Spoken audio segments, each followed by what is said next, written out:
Sam's hands trembled around a photograph that unmade everything. His father, Tom Kaplan, who smelled like sawdust and sorted screws at Dayton Hardware, stood in the Oval Office, younger, sharper, shaking hands with a president whose face Sam recognized from history books. The discovery tore through 14 years of knowing, leaving only questions in the wreckage. Tom had been someone else entirely, someone who lived in rooms Sam couldn't imagine, who carried secrets heavier than any tool he now sold. The man who made pancakes every Sunday had once stood between a bullet and the most powerful person on earth. Subscribe now to witness the unraveling, the moment a son discovers his father's buried heroism and understands that love sometimes means erasing yourself completely. The attic of the Kaplan house smelled like time itself, decades of accumulated stillness, the particular mustiness of cardboard going soft in summer heat, the ghost of old wood expanding and contracting through countless seasons. Sam climbed the narrow stairs with reluctance that Saturday morning, his father's request still echoing in his ears. Clean out some of the boxes up there. See what we can throw away. Make some space for the things we actually need. It was the kind of task that felt designed to fill empty hours, the sort of chore that existed because single fathers and teenage sons sometimes ran out of things to say to each other across the kitchen table. The attic stretched before him in the amber light filtering through the single hexagonal window. Boxes stacked in configurations that spoke of years without organization, without anyone caring enough to impose order on the accumulated debris of a quiet life. Sam moved between them slowly, reading labels written in his father's careful handwriting. Christmas decorations, old tax papers, Sam's elementary school projects, each one a marker of their modest existence in Dayton, a town where nothing particularly dramatic ever seemed to happen. He found the shoebox beneath a stack of winter coats his father never wore anymore, wedged against the far wall where the roof sloped down to meet the floor. It was unremarkable. Brown cardboard gone soft at the corners, no label, no indication that it contained anything more significant than receipts or forgotten birthday cards. Sam pulled it free with one hand, feeling the weight shift inside, hearing something slide against the bottom. He sat cross-legged on the dusty floor, the rough wood pressing through his jeans, and lifted the lid with the casual curiosity of someone expecting nothing in particular. Inside lay a disorder of memory, a few letters in envelopes yellowed at the edges, a badge of some kind that caught the light strangely, a folded piece of paper that looked official, and beneath it all, a photograph face down as though someone had placed it there deliberately, hiding it from even accidental viewing. Sam's fingers moved to the photograph first, drawn by instinct to the thing most carefully concealed. And when he turned it over, the world he knew began its slow, irreversible collapse. The photograph showed his father, but not his father, a younger version, perhaps 20 years vanished into the past. Standing in a room Sam recognized immediately from countless images seen in textbooks and television broadcasts. The Oval Office was unmistakable, the resolute desk visible in the background, the particular curve of the walls, the weight of history itself seeming to press against the edges of the frame. Tom Kaplan stood there in a dark suit that fit him with the precision of someone who wore such things professionally, his posture straighter than Sam had ever seen it, his expression alert, in a way that seemed foreign to the man who now moved through their small house with the resigned slouch of someone who had made peace with diminished expectations. He was shaking hands with a president, a former president now, someone who had left office years before Sam was born, but whose face was instantly recognizable, whose presence in the photograph carried an authority that reached across decades. Tom's other hand rested at his side, positioned in a way that suggested readiness, awareness, the coiled attention of someone trained to react to danger before conscious thought could intervene. Sam stared at the image until his eyes began to water, until the figures blurred slightly at the edges. until he had to blink and look away and then look back again to confirm that what he was seeing remained unchanged. His father worked at Dayton Hardware on 3rd Street, a job he had held for as long as Sam could remember, a position so unremarkable that Sam sometimes forgot to mention it when people asked what his dad did for a living. Tom Kaplan sold screws and paint and gardening tools to neighbors whose faces never changed, who came in knowing exactly what they needed and left with paper bags that rustled in their arms. He wore flannel shirts with the sleeves rolled up and jeans that had paint stains from various home repairs, and he drove a truck that was older than Sam himself. And he made breakfast every morning with a concentration that suggested it was the most important task of his day. He was ordinary in every way that mattered, ordinary in a manner that felt deliberate, that seemed almost cultivated. The ordinariness of someone who had chosen it consciously, who had decided that being unremarkable was itself a kind of achievement. And yet, here he was, frozen in silver halide and paper, standing in the center of American power, shaking hands with history itself. Sam's hands shook slightly as he set the photograph down on the floor beside him and reached for the other items in the box. The badge was heavy, official, marked with letters that meant nothing to him initially, but which his mind slowly assembled into recognition. Secret Service. Department of Homeland Security, an identification number that had been assigned to someone named Thomas Kaplan, who apparently had clearance levels Sam didn't fully understand. The letters were personal, written in handwriting he didn't recognize, thanking his father for service rendered, for loyalty demonstrated, for sacrifices made that could never be publicly acknowledged. One was signed by someone whose name Sam recognized as a former chief of staff, another by someone who had been Secretary of Defense during an administration Sam had studied in history class just last semester. The folded document turned out to be a commendation, formal language describing an incident in which Agent Thomas Kaplan had acted with exceptional courage in the face of immediate danger, had placed himself between a protectee and a threat, had sustained injuries in the line of duty that demonstrated the highest traditions of the service. The date was 22 years ago, 2 years before Sam was born, in a life that seemed to belong to someone else entirely. He sat there as the afternoon light shifted through the attic window, as shadows lengthened across the boxes and the dust motes danced in shafts of gold, holding these fragments of an impossible past in his hands. Sam thought about all the moments of his childhood, his father driving him to school every morning, always 5 minutes early, always checking the mirrors more than seemed necessary. His father standing at parent-teacher conferences with a posture that now seemed less like shyness and more like constant surveillance.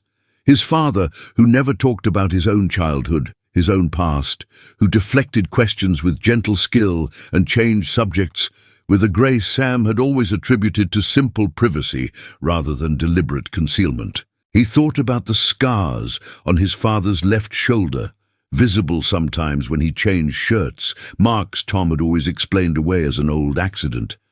Nothing important, nothing worth discussing. He thought about how his father sometimes woke in the night and walked through the house in darkness, checking locks that were already secure, testing windows that no one had touched, moving with a silence that suggested training rather than mere insomnia. Everything shifted now, reformed itself around this new information, became something other than what Sam had always believed it to be. Sam descended from the attic with the shoebox tucked under his arm, moving carefully down the narrow stairs as though the container held something fragile and dangerous, something that might detonate if handled roughly. The house felt different now. The same rooms he had walked through his entire life suddenly seemed staged, like sets constructed to create an illusion of normalcy, of an ordinary existence that masked something far more complex beneath its surface. He found his father in the garage, organizing tools on a pegboard with the meticulous care he brought to such tasks. Each hammer and wrench hung in its designated space. the order of it somehow reassuring in its predictability. Tom looked up when Sam entered, wiping his hands on a rag, his expression shifting immediately when he saw what his son carried, the color draining from his face in a way that confirmed everything the photograph had suggested. For a long moment neither of them spoke, and in that silence Sam felt the fundamental architecture of their relationship begin to crack, felt the certainty he had always taken for granted start to crumble into something unrecognizable. Tom set down the wrench he'd been holding, the metal clinking against the workbench with a finality that seemed to mark the end of something, the closing of a chapter that had lasted 14 years. He looked at the shoebox, the way someone might look at evidence of a crime they thought they'd successfully hidden, with resignation and a kind of tired acceptance that suggested he'd always known this moment would come eventually. Sam placed the box on the workbench between them, opened it slowly, and removed the photograph, holding it up so his father could see himself frozen in that moment of official significance, that handshake in the Oval Office that represented a life Sam had never known existed. Tom's jaw tightened almost imperceptibly, a micro-expression that came and went so quickly Sam almost missed it. And then his shoulders sagged slightly, as though a weight he'd been carrying for years had suddenly become unbearable. The silence stretched between them, filling the garage with a pressure that made the air feel thick, made breathing seem like a conscious effort rather than an automatic function. "Dad," Sam said finally, his voice sounding strange to his own ears. Younger than he wanted it to be, uncertain in a way that made him feel like a child again. "What is this? Who were you?" The questions felt inadequate, too small to contain the enormity of what he was really asking, not just who his father had been, but why he had hidden it, what had happened to transform that man in the photograph into the person who now stood before him in a garage in Dayton, sorting tools on a Saturday afternoon. Tom reached out and took the photograph from Sam's hands with a gentleness that seemed at odds with the tension in his shoulders, studied it for a moment as though seeing his younger self through a telescope that magnified time rather than space. When he looked up again, his eyes held something Sam had never seen there before. Not quite sadness, not quite regret, but something deeper and more complicated. A resignation that suggested he'd been waiting for this conversation with a kind of inevitable dread. "I was someone else," Tom said quietly, his voice rough at the edges as though the words were difficult to shape, as though speaking this truth aloud after years of silence required physical effort. "Before you. Before I became your father, I worked for the Secret Service for 12 years. I protected presidents, vice presidents, visiting heads of state, anyone whose life was considered vital to national security. I was good at it, Sam. Better than good. It was my entire identity, my whole purpose. I lived in a world of constant threat assessment, of calculating angles and reading crowds, and positioning myself between danger and people who couldn't be allowed to die." He paused, running his thumb across the edge of the photograph, tracing the outline of his younger self as though trying to remember what it felt like to be that person. And then something happened, something that made me realize I couldn't do it anymore, that I had to choose between that life and the possibility of being your father, and I chose you. I chose this. His gesture encompassed the garage, the house beyond it, the entire modest existence they'd built together in a town where nothing dramatic ever happened. Sam felt his throat tighten, felt tears threaten at the corners of his eyes, though he couldn't have explained exactly why. Grief for something lost, awe at something gained, confusion at the magnitude of the sacrifice his father's words implied. "What happened?" he asked, though part of him already knew, part of him had already assembled the pieces from the commendation letter, from the way his father sometimes moved his left shoulder as though it ached, from the carefully maintained ordinariness that had always seemed slightly too deliberate to be entirely natural. Tom was quiet for a long moment, his gaze distant, focused on something Sam couldn't see, a memory perhaps, or a version of himself that no longer existed except in moments like this when the past refused to stay buried. The afternoon light slanting through the garage window caught the dust in the air, turned it into something almost beautiful, almost ethereal, a visible manifestation of time passing and accumulating in the spaces where people kept their secrets. "There was an event," Tom said finally, each word emerging slowly, carefully, as though he were navigating a minefield of memory that might explode if he stepped wrong. A public appearance, something routine that should have been safe. We had done the advance work, secured the perimeter, screened everyone who was supposed to be in the room, but someone got through anyway. Not someone on our watch list. Not anyone we had flagged as a potential threat. Just a person who had decided that morning that they wanted to make history by ending someone else's life. I saw him reach for his weapon a split second before anyone else did, saw the trajectory forming before the gun was even fully drawn, and I moved without thinking, without the hesitation that would have made it a conscious decision. I stepped between him and the president, positioned myself in the path of intention, and took the round in my left shoulder before our counter-assault team could even react. He touched his shoulder reflexively, as though the bullet was still there, as though the impact remained embedded in his flesh, rather than merely in his memory. The garage seemed to contract around them as Tom spoke, the walls pressing inward with the weight of revelation. The space that had always felt comfortable and familiar suddenly transformed into a confessional where secrets came to die in the open air. Sam stared at his father with new eyes, seeing for the first time the lines around his mouth that spoke of pain endured silently.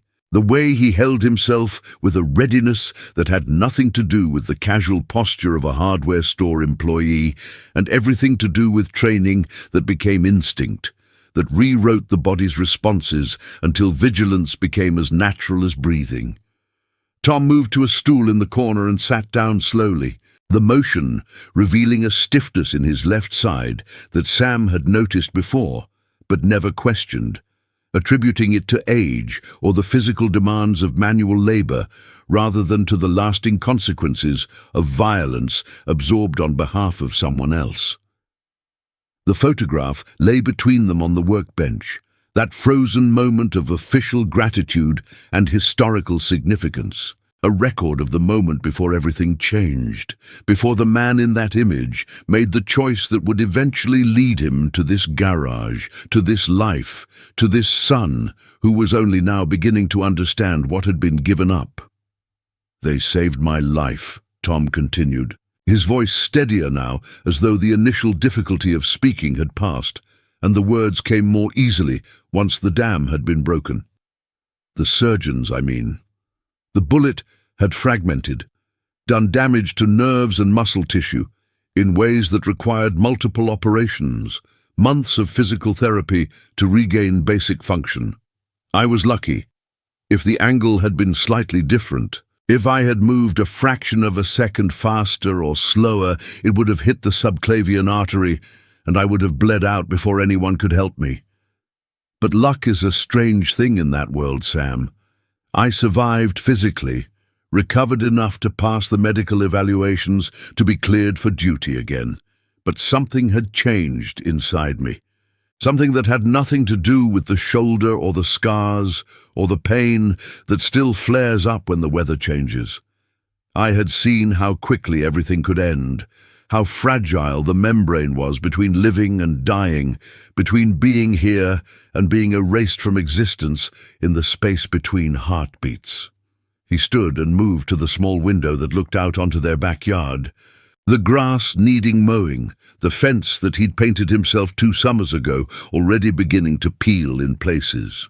Sam watched his father's reflection in the glass, saw the way his shoulders carried tension even now, years removed from the world that had marked him so permanently. Tom's hand rested against the window frame, fingers spread as though he were checking the integrity of the structure, testing whether it could withstand pressure from outside. "I went back to work," he said, his words carrying the rhythm of confession now, of truth that had been held too long and needed release.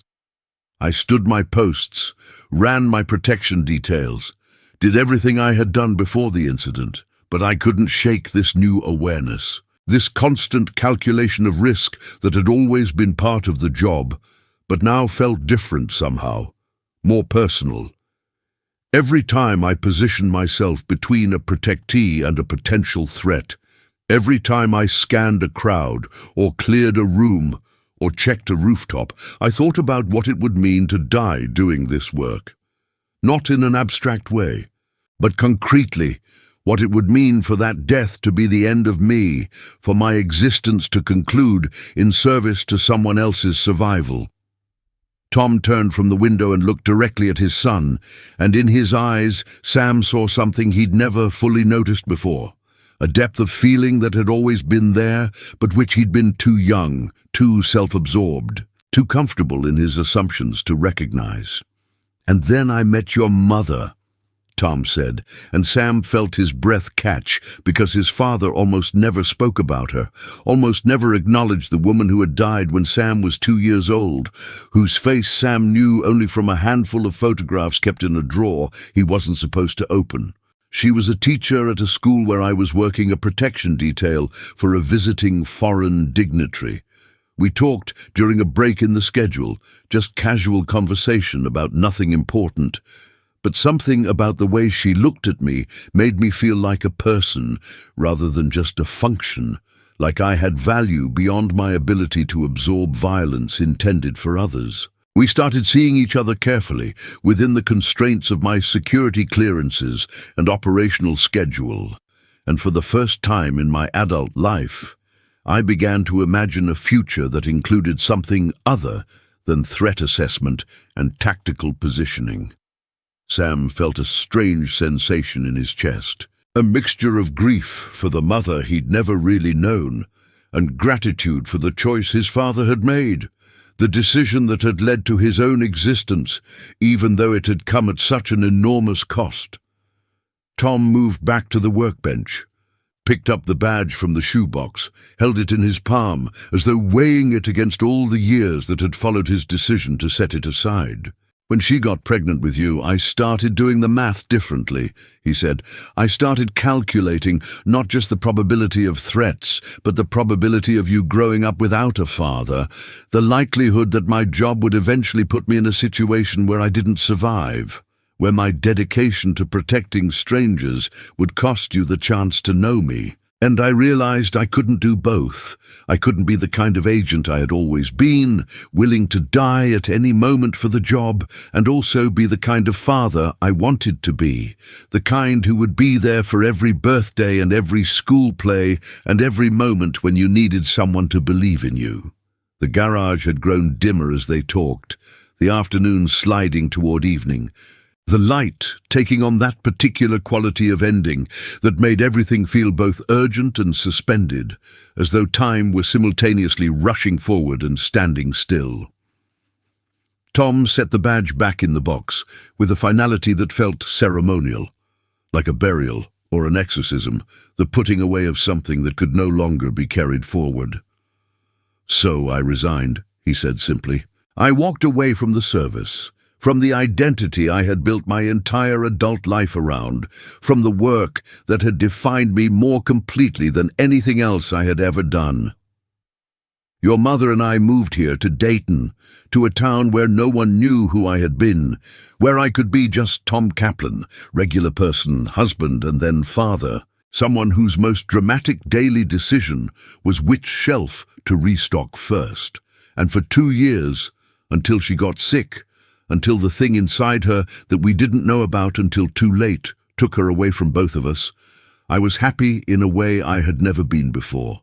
Happy in the ordinariness, in the smallness of my concerns, in the knowledge that my purpose now was you, just you, making sure you were safe and loved and able to grow up without the weight of my past pressing down on your shoulders.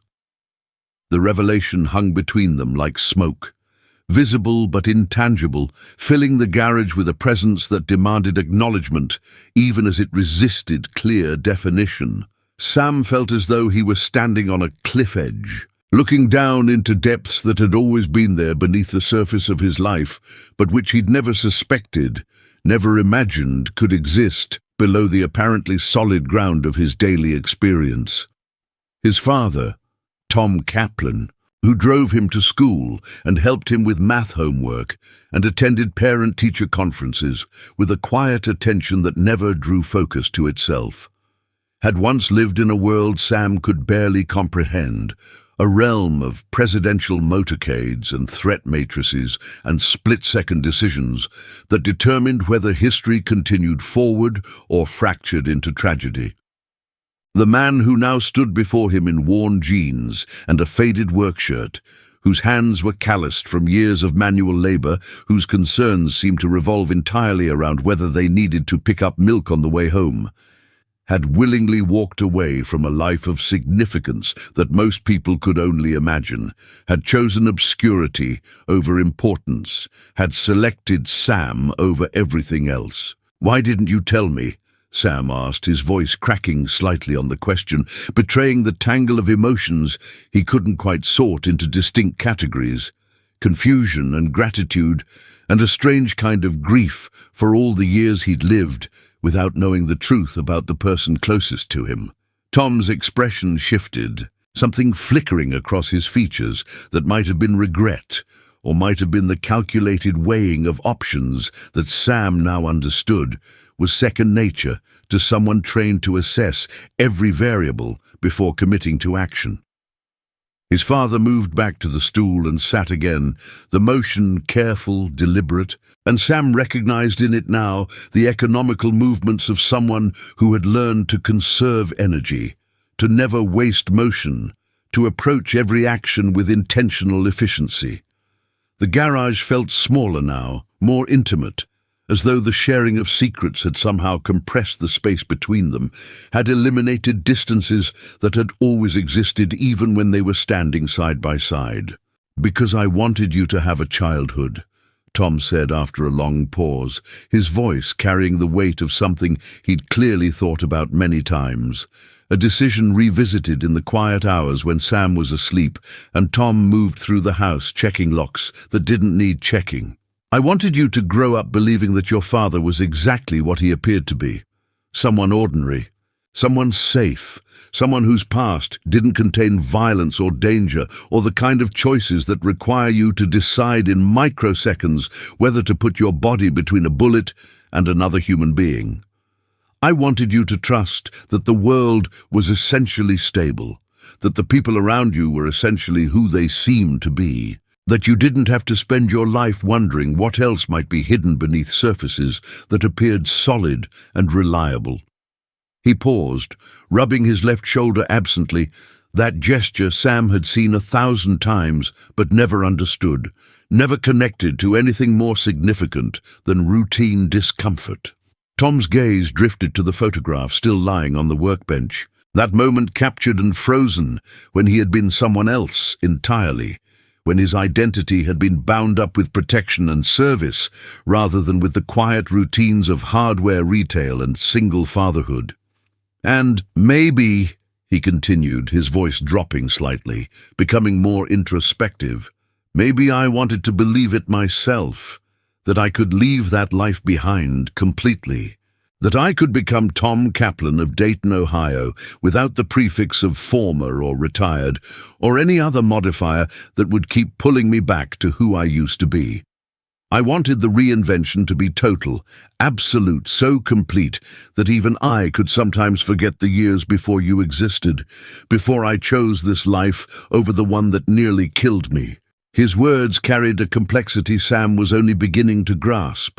Not simple deception, but something more nuanced, a protective fiction that had served both of them even as it created a foundation built on partial truth rather than complete transparency.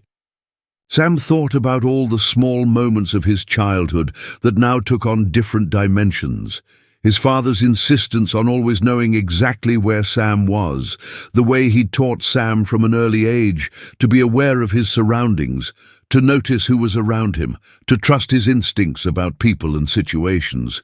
He'd thought it was just ordinary, parental caution, perhaps excessive, but rooted in love and concern, rather than in any specific training or experience.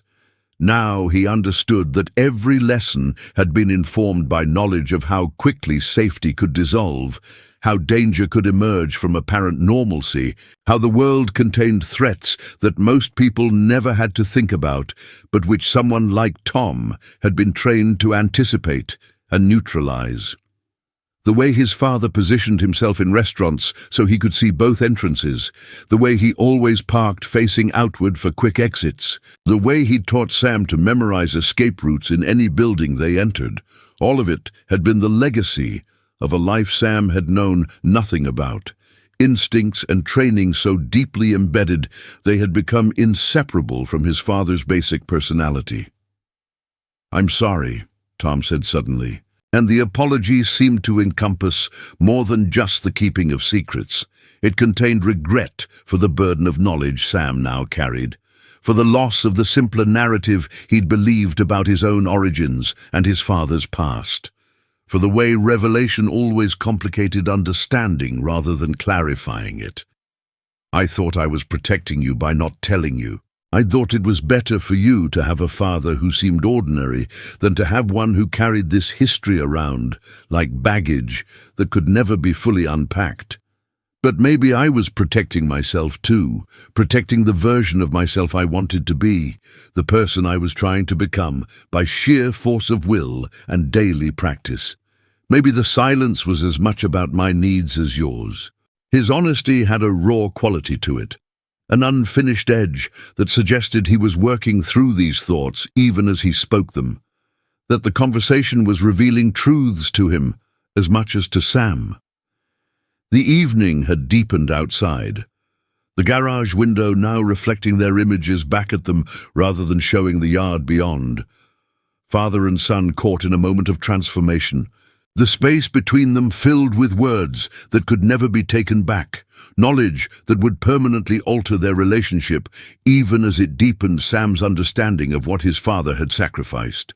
Sam realized with sudden clarity that the man before him had given up everything that had defined him, his career, his identity, his sense of purpose and significance in the world, and had done it willingly, had made that sacrifice before Sam was even old enough to know what was being surrendered on his behalf. The weight of that realization settled in his chest, heavy and complicated, a mixture of gratitude and responsibility, and a new awareness of how much he'd been loved, without ever fully comprehending the dimensions of that love, the price it had extracted from the person who gave it. That night, Sam lay in his bed staring at the ceiling, unable to sleep, his mind cycling through memories and recontextualizing them in light of everything his father had revealed. The house felt different now, not unsafe exactly, but charged with new meaning, every corner and shadow containing possibilities he'd never considered before.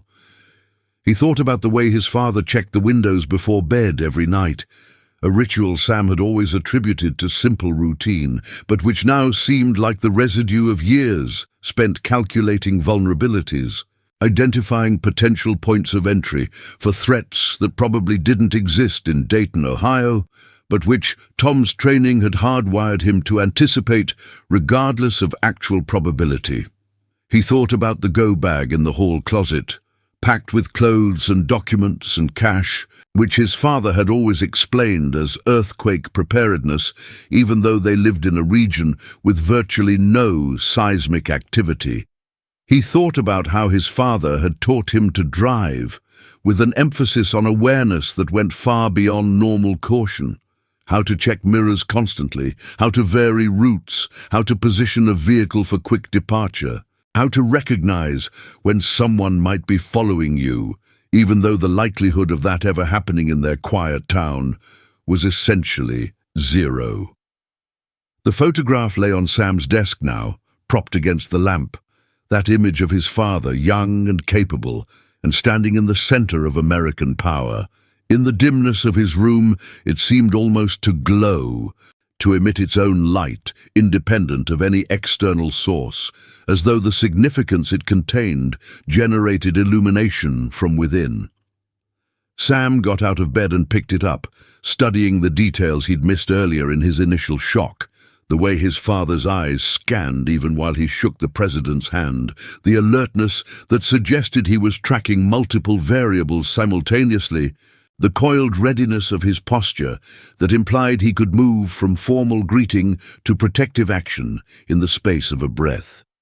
This version of his father seemed almost like a different species, a variant of the person Sam knew who had been optimized for a purpose Sam could barely imagine, transformed by training and experience into something more than an ordinary human being. Someone whose reflexes and awareness operated at a level most people never achieved or needed. Sam wondered what it had cost his father to suppress all that training, to force himself into ordinariness, to spend his days organizing inventory and helping customers find the right grade of sandpaper when he'd once coordinated security for the most powerful people on Earth. Was it like being an athlete who could no longer compete, whose body remembered capabilities that were no longer exercised? Was it a relief to leave behind the constant vigilance, or did it create a kind of restlessness, an itching awareness that his abilities were going unused, his training atrophying through lack of application? Sam realized he'd never seen his father truly relaxed, never witnessed a moment when the baseline tension in his shoulders completely dissolved, when he seemed entirely at ease rather than simply at rest. Even in sleep, Tom sometimes startled awake at sounds Sam couldn't hear, sometimes moved through the house in darkness with a purposeful silence that suggested he was responding to perceived threats rather than merely dealing with routine insomnia. The questions multiplied in Sam's mind, each one branching into others, creating a network of uncertainty about his own history and origins. Had his mother known everything about Tom's past, or had he kept secrets from her too? Had she understood what she was asking him to give up, what he was sacrificing to become a husband and father? Or had she loved him without fully grasping the magnitude of the identity he was abandoning? Sam had so few memories of her, impressions more than images, a sense of warmth and music and the smell of something baking. And now those fragments seemed insufficient, seemed to leave out crucial information about who she'd been and what their family had meant in those 2 brief years before illness had taken her. Tom had raised him alone after that, had somehow managed to be both father and mother, to provide stability and care and patient attention while presumably navigating his own grief, his own sense of loss and dislocation, his own questions about whether the sacrifice had been worth it when the person who had inspired it was suddenly gone. Sam found himself crying quietly in the darkness of his room, tears sliding down his temples into his hair, not from sadness exactly, but from the overwhelming complexity of what he'd learned, from the recognition that his father's love for him had required a kind of self-annihilation he was only now beginning to comprehend. Tom had erased himself deliberately, had constructed a new identity so completely that Sam had grown up never suspecting the original version existed, never imagining that the quiet man who made him breakfast and drove him to school had once been someone whose decisions could affect the course of history. The ordinariness had been intentional, had been built carefully and maintained through years of conscious effort, a kind of reverse ambition where the goal was to become unremarkable, to disappear into the background of a small town where nothing dramatic ever happened, where people lived and died without ever making headlines or shaking hands with presidents.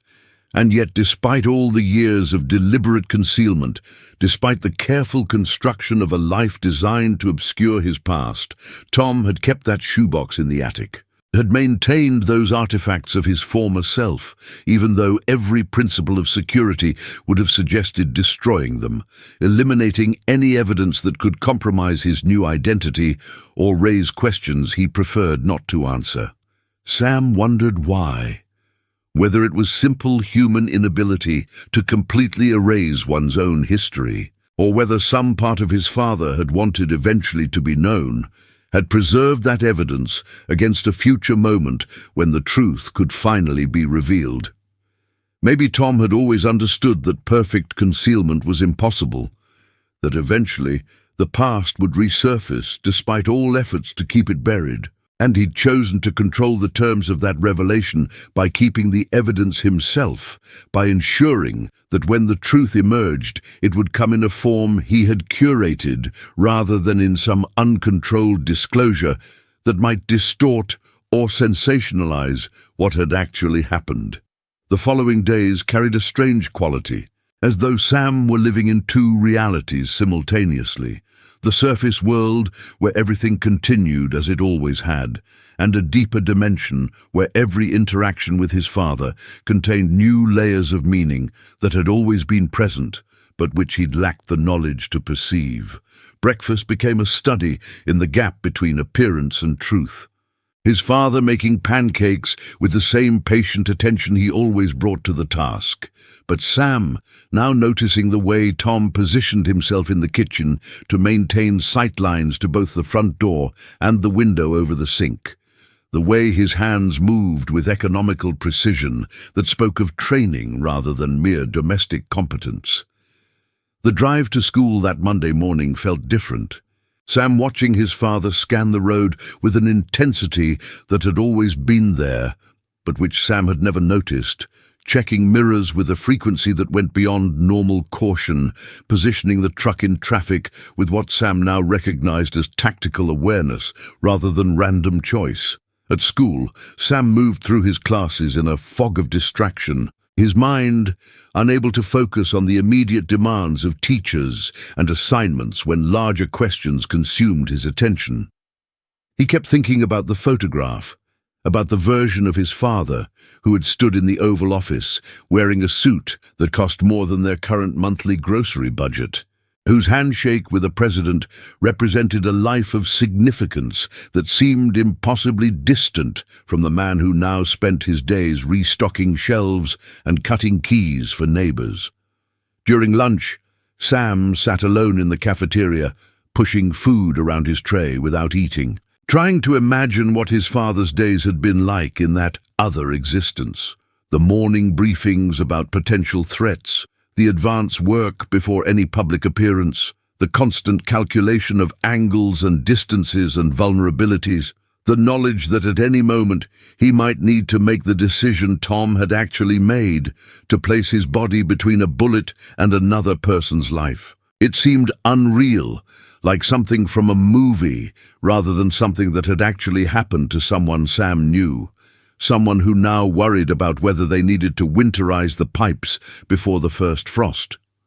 In history class that afternoon, Sam's teacher discussed presidential security protocols, a lecture that would have seemed routine and forgettable just days earlier, but which now held Sam's complete attention.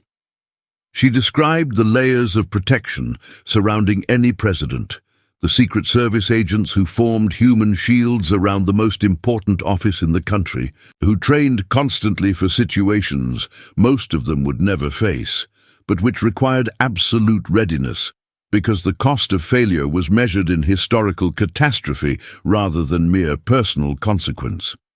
Sam listened with new understanding, recognizing his father in every description of vigilance and preparedness, seeing Tom in the abstract outline of agents who surrendered normal lives for careers defined by the willingness to die for strangers. When the teacher mentioned that many agents eventually left the service to pursue ordinary careers, to reclaim lives that didn't require constant hypervigilance, Sam wondered how many of them carried the same residual awareness his father did. How many moved through grocery stores and shopping malls with the same scanning attention, the same inability to ever fully relax, even in environments that posed no actual danger. After school, Sam walked home instead of taking the bus, needing time to think, to process the transformation of his understanding that showed no signs of settling into stable configuration. The streets of Dayton felt different now, as though knowing about his father's past had somehow altered the fundamental nature of the town itself, had revealed that even in the most ordinary places there might exist hidden layers of significance, people carrying histories that bore no visible relationship to their current circumstances. He passed the hardware store where his father worked, saw through the window Tom helping a customer, pointing to something on a shelf, his manner patient and unremarkable, nothing in his bearing suggesting he'd once been someone whose judgment could affect the safety of world leaders. Sam felt a surge of something he couldn't quite name, not pride exactly, not pity, but a profound respect mixed with sorrow for what had been given up, for the enormity of the sacrifice that his father bore, with such complete absence of complaint or self-pity. When Sam arrived home, he found his father already there, having left work early for reasons he didn't immediately explain. Tom stood in the living room holding a cardboard box Sam had never seen before, his expression suggesting he'd made a decision, crossed some internal threshold that permitted what had previously been forbidden. He gestured for Sam to sit, and when they were both settled, Tom opened the box and began removing items one by one. More photographs from his time in the service, showing him in various locations around the world, always in the background of important moments, always scanning rather than participating. Commendation letters from supervisors describing his performance in terms that made clear he'd been exceptional at his work, among the best at what he did. A medal Sam didn't recognize, but which Tom explained was given only to agents who had been wounded in the line of duty, and finally, a small leather journal filled with Tom's handwriting. Entries describing operations and threats and moments of decision that read like fragments from a life Sam could barely connect to the person before him. "I thought about what you asked," Tom said quietly, his hands resting on his knees in a posture that managed to be both relaxed and ready, that embodied the contradiction at the heart of who he was. A warrior trying to be peaceful, a protector learning to exist without anyone to protect. "About why I didn't tell you, and I realized that I was wrong, or at least partially wrong. You deserve to know, not just because it's your history too, in a way, but because understanding where you come from, who your father really is, beneath the choices he's made, that's part of understanding yourself. So I'm going to tell you everything, or as much as I can remember, as much as I'm cleared to share. Not all at once. Some of it will take time. Some of it I still struggle to talk about even after all these years. But I want you to know me, Sam. The whole version, not just the edited one I've been showing you, because I thought it was safer or easier or better for you." Sam felt his throat tighten with emotion, with gratitude for this gesture of trust and vulnerability, with recognition that his father was offering him something precious and difficult, was choosing honesty over protection, even though every instinct probably told him that concealment was safer. Tom picked up the journal and held it for a moment before handing it to Sam, the leather worn smooth by years of handling, the pages filled with accounts of a life that seemed to belong to someone from a different century rather than just 2 decades past. "Start with this," Tom said. "Read it when you're ready. It's not complete. I couldn't write about everything I saw or did. Some of it remains classified even now. Some of it I just couldn't find words for at the time. But it's honest. As honest as I knew how to be when I was writing it. And when you have questions, when things don't make sense, or when you need clarification, ask me. I promise I'll answer as truthfully as I can." Sam spent that evening in his room reading the journal, turning pages filled with his father's careful handwriting. Each entry dated and marked with locations that spanned the globe. Washington naturally, but also New York, Los Angeles, places overseas where American officials traveled and required protection that followed them like shadows. The early entries described the intensity of training at the Federal Law Enforcement Training Center, the physical demands that pushed candidates to their limits and beyond, the psychological preparation for a job that required you to override every human instinct for self-preservation, and instead move toward danger rather than away from it. Tom wrote about the first time he'd stood post protecting someone whose name Sam recognized from history books, the surreal quality of being in rooms where decisions were made that would affect millions of lives, of being present but invisible, a function rather than a person, someone whose entire purpose was to ensure that nothing happened rather than to make anything happen himself. The entries evolved as the years progressed, the tone shifting from the eager intensity of someone new to the work to something more contemplative, more weighted, with understanding of what the job actually cost.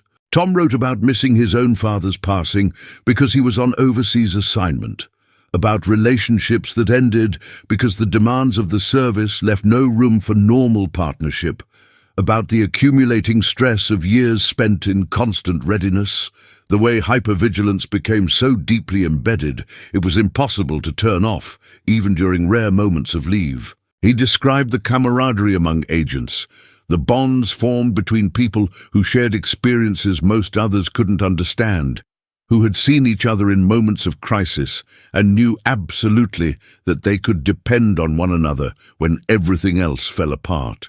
But he also wrote about the isolation, the way the job separated you from normal life, made you strange to people who had never had to think about threat matrices or fields of fire, or the infinite ways a public appearance could go catastrophically wrong.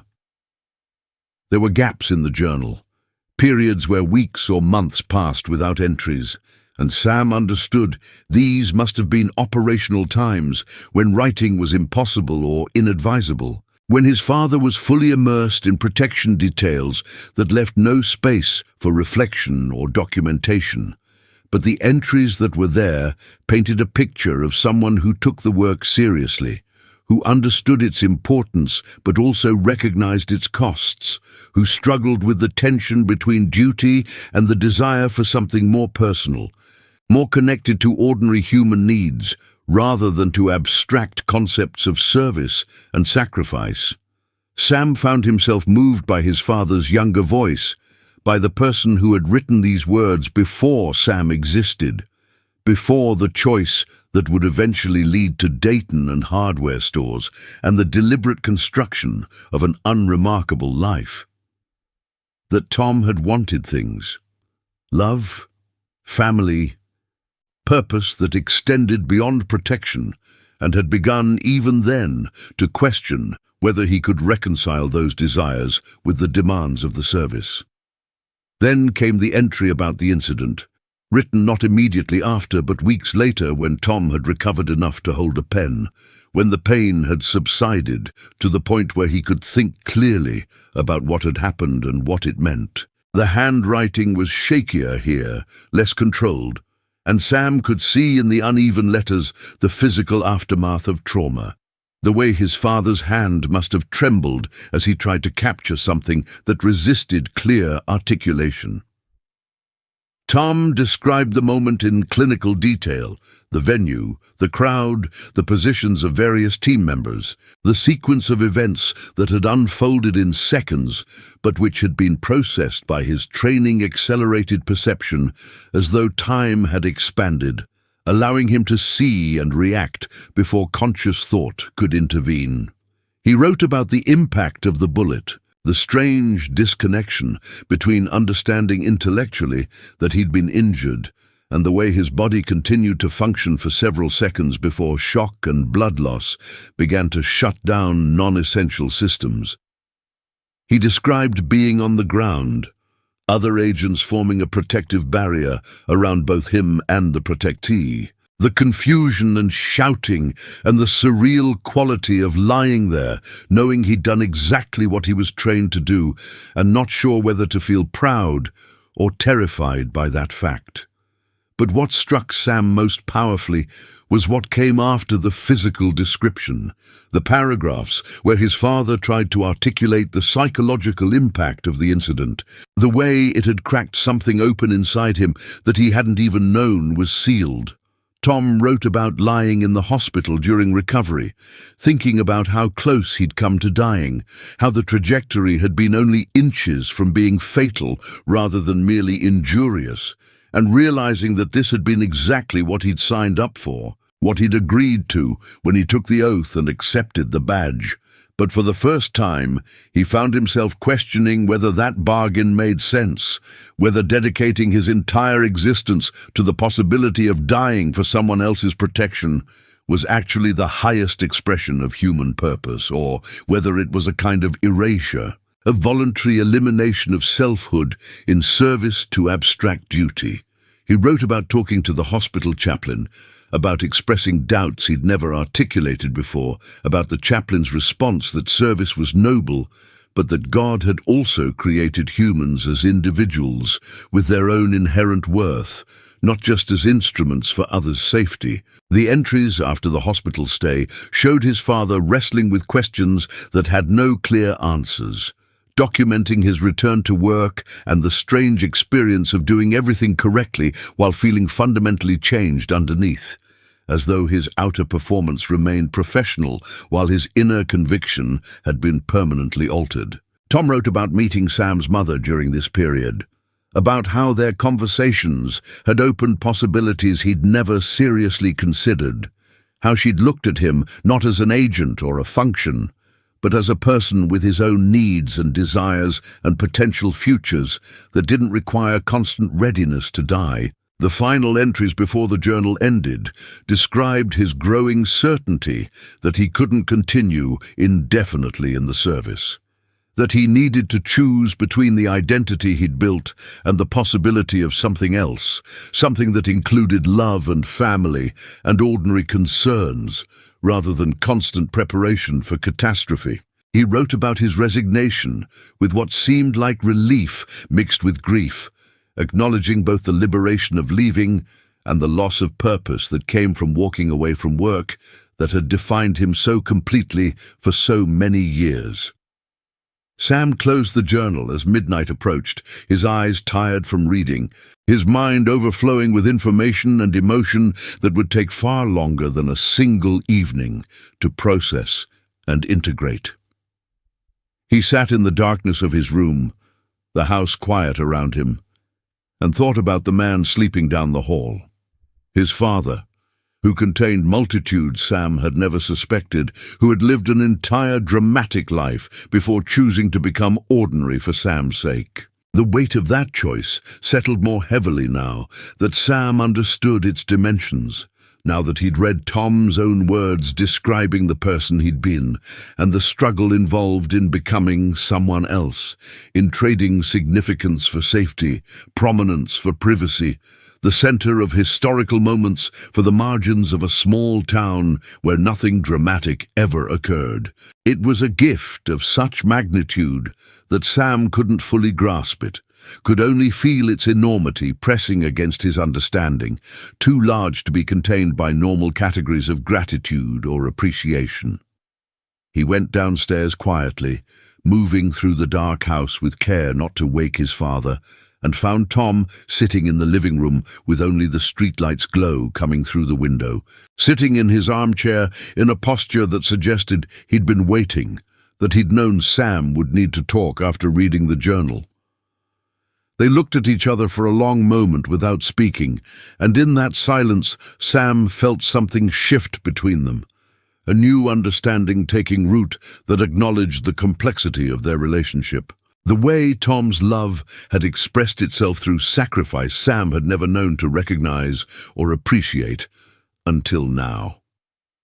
Sam crossed the room and did something he hadn't done in years, climbed into his father's lap the way he had as a small child, awkward now because he was 14 and almost as tall as Tom himself, but needing the physical closeness, needing to feel the solidity of his father's presence in a way that went beyond words or explanations. Tom's arms came around him immediately, holding him with a gentleness that seemed at odds with the trained capacity for violence Sam now knew his father possessed, and Sam felt his father's chest rise and fall with breath that seemed deeper than usual. That suggested Tom was managing emotion of his own that he kept carefully contained. "I read it all," Sam said quietly, his voice muffled against his father's shoulder. "I understand now. What you gave up, what you chose instead. Why you became who you are now, rather than staying who you were then." Tom's hand moved to the back of Sam's head, that protective gesture parents make with their children, that instinct to shield and shelter that apparently survived even the most rigorous training in tactical response and threat assessment. They sat that way for a long time, father and son in the darkness of a living room in Dayton, Ohio, held together by bonds that had always been there, but which Sam only now understood in their full depth and dimension.